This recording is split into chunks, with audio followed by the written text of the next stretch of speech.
আজকে দেখাবো ছানার বড়া দিয়ে দুধ পটল। দেখো এখানে আমি ছানাটা একটু কর্নফ্লাওয়ার দিয়ে আর একটু ময়দা দিয়ে নুন মিষ্টি দিয়ে নেড়ে রেখেছি, মেখে রেখেছি। আর এখানে আছে পটল ধুয়ে নুন মাখানো, হলুদ গুঁড়ো, লঙ্কার গুঁড়ো, নুন, চিনি, জিরে ধনের গুঁড়ো, আদা বাটা, টমেটো বাটা, দুধ, গরম মশলা, এটা ঘি। এবারে আমি ছানাগুলো বড়ার মতন করে আগে ভেজে নেব। আমি কড়াতে তেল দিচ্ছি, তার মধ্যে তেল দিলাম ফ্রাই প্যানে। এবারে আমি ছানার বড়াগুলো ভাজবো।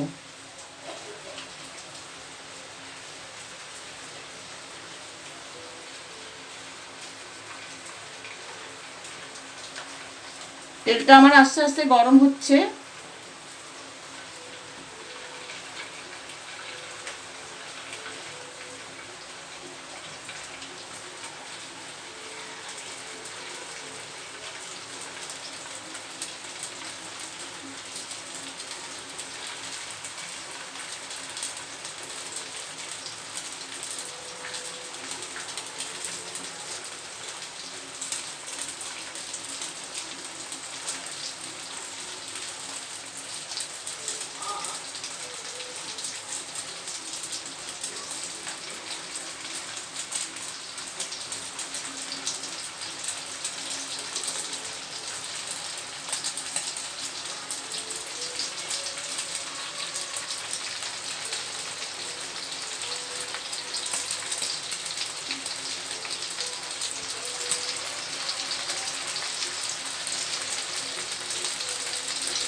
দেখো বড়াগুলো আমার ভাজা হয়ে এসছে।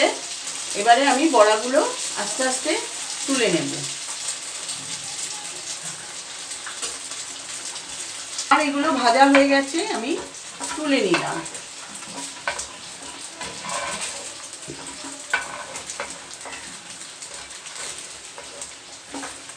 এবারে আমি পটলগুলো একটু ভেজে নেব। পটলগুলো ধুয়ে নুন মাখিয়ে রেখেছিলাম। দেখো পটলগুলো আমি সব ভাজতে দিয়ে দিয়েছি। এগুলো একটু ভাজা হোক, তারপরে আমি মশলাগুলো দেব।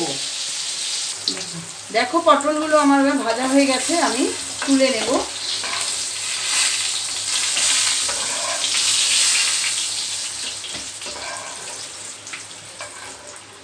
আমি এখানে বড়াগুলো ভেজে রেখেছি, পটলও ভেজে রেখেছি। এইবারে আমি একটু জিরে ফোড়ন দেব। তারপরে আমি আস্তে আস্তে মশলাগুলো দিয়ে দেবো সব।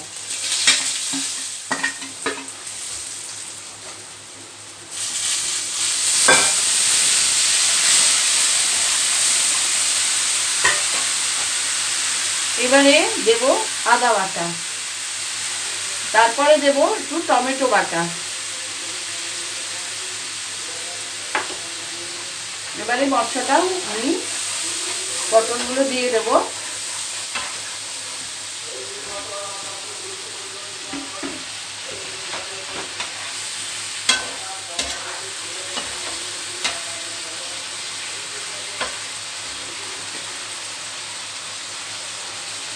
পটলগুলো যেহেতু আমার ভাজা, সেহেতু পটলগুলো নরম হয়ে গেছে সবই।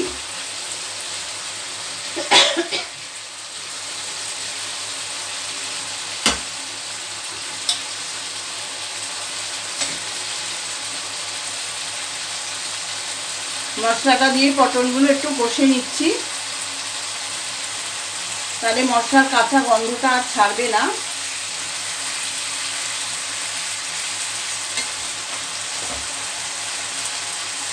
দেখো আমার পটলটাও নরম হয়ে গেছে এবং তেলও ছেড়ে দিয়েছে। এবার আস্তে আস্তে আমি ওপর দিয়ে একটু দুধ দেব।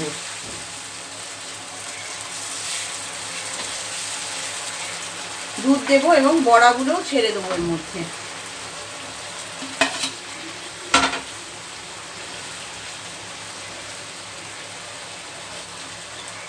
আমি দুধটা পুরোটাই দিয়ে দিলাম।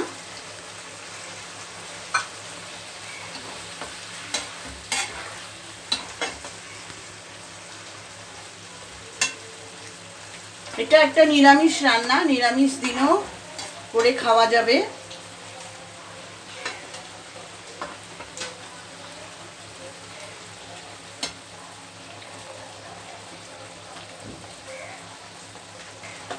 দেখো আমার রান্নাটা কমপ্লিট হয়ে গেল। এবারে আমি গরম মশলা দিয়ে দিলাম,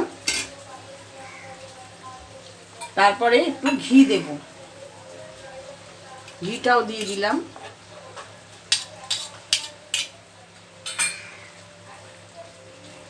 আমার তৈরি হয়ে গেল ছানার বড়া দিয়ে দুধ পটল। নিরামিষ পোলাও, লুচি, পরোটা সব কিছুর সাথে এটা ভালো লাগবে, নিরামিষ তরকারি এটা। আমার তৈরি হয়ে গেল ছানার বড়া দিয়ে দুধ পটল। তোমাদের পছন্দ হলে তোমরা এটা ট্রাই করবে, আমাকে অনেক অনেক লাইক করবে, শেয়ার করবে এবং সাবস্ক্রাইব করবে।